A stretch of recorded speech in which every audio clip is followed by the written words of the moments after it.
Hello and welcome. My name is Mary Faber, and I am a marketing manager here at CompTIA, and I am joined today with James Stanger, our Chief Technology Evangelist. Nice to see you. Yeah, nice to see you, man. It's good to be here. So, James, before we dive into all things CompTIA, tell me a little bit about how does one become a Chief Technology Evangelist? You know, I always call myself a retread. I started out as a PhD in English, if you can believe that. Can you believe that? But I've always loved technology. And so I love education. I love talking to people about technology. I love geeking out and, breaking things to see how they work and all that fun stuff. And it's also fun to talk to people who are hiring managers, whether they be in governments or corporations, and to work with educators. So that's kind of my role. So I have a lot of experience in those areas, and it's tons of fun. Tell me a little bit about CompTIA. What is it? What does it stand for? And how does that help advance the IT industry? One of the reasons why I travel around the world is that we're a worldwide trade industry association. CompTIA stands for Trade Industry Association. And so CompTIA, we do a lot of advocacy, working with governments to make sure that they represent and they do the best thing for IT professionals. We also do a lot of education. That's why we have our education standards or our certs, such as A+, Network Plus, Security Plus, all those things.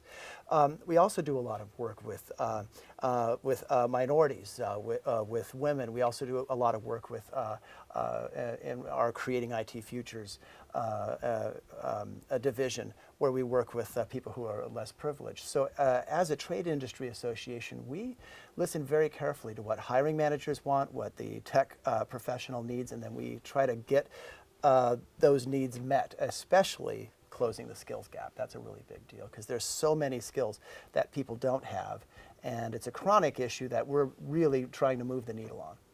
So you mentioned certifications. Yeah. Why certifications? What's the benefit? That's a good question. There's so many benefits, and you could look at it from so many different perspectives. There's the IT professional, and she's going to get a benefit because she's going to distinguish herself, and she's going to have the opportunity to learn important skills and not waste her time on things that aren't important, and to know how to get on that pathway, that learning pathway. Organizations such as governments, corporations, they love certifications because it helps basically, they know what they're getting. They can basically look at a resume and they say, I know this person has a baseline of skills. It also helps keep costs down. It helps keep their training going. So we serve many masters when it comes to our education standards, our certifications. CompTIA does have a recommended pathway. Yeah.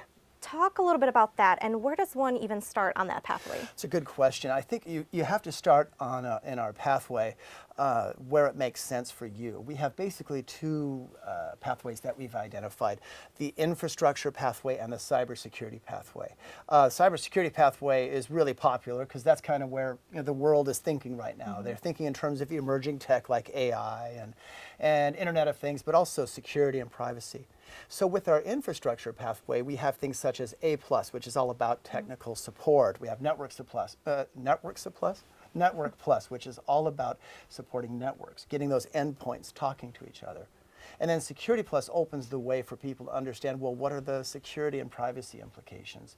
So all of these different certifications basically make it possible for corporations to really say, to really obtain the kinds of skilled professionals that they need. That's great. Yeah. So I know this is just one of a series of videos that we're going to do. It is. So what's to come? Can you give us a little overview? We've got these really cool battle cards that you have set up and that our partners have asked us to give. I've done a lot of sales enablement training over the years, and basically what people need to know is the context. What is the world of IT? What is it kind of like? And then what are the discrete elements? So we have 13, lucky 13 certifications that we're going to be going into some details on about competitors, about the important job roles, who hires for them, and why are they important to an IT professional or possibly somebody who's starting out, how you can really give that person the best possible start down that career pathway. Well, I'm looking forward to them. It should be fun. Thanks so much for your time. Thanks, Mary.